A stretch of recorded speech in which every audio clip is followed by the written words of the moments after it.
Hello viewers, আশা করি সবাই ভালো আছেন, সুস্থ আছেন। দেখতেছেন এটা হলো একটা সাইফোন। এখন আমি হ্যান্ডেলটা টানতেছি, দেখতেছেন কোনো প্রকার পানি যাইতেছে না।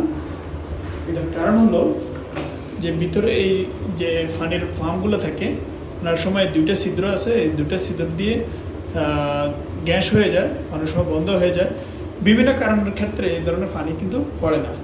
তো দেখতেছেন আমি এখন মার্কেট থেকে এমন একটা নিয়ে আসলাম, বা সেই জিনিসটা চেঞ্জ করে দিলে আমার জিনিসটা সল্ভ হয়ে যাবে। তো আশা করি সলভ করে আপনাদেরকে দেখাবো। দেখতেছেন ভেরি সিম্পল একটা কাজ।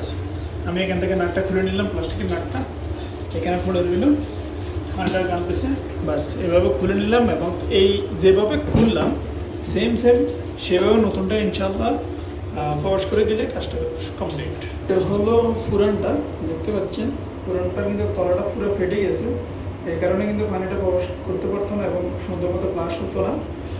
আর এ হলো আমার নতুনটা, যেটা কিনা আমি ইনস্টল করছি, এখন পর্যন্ত পানিতে আছে, পানি এখনও পর্যন্ত অফ হয়নি।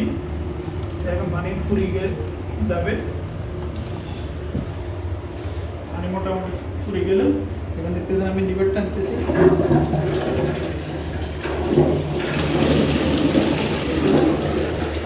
তত সুন্দরভাবে স্পিডে হয়ে গেল। আবার পানিটা ভরতেছে, জায়গায় পুরোপুরি খালি হয়ে গেল।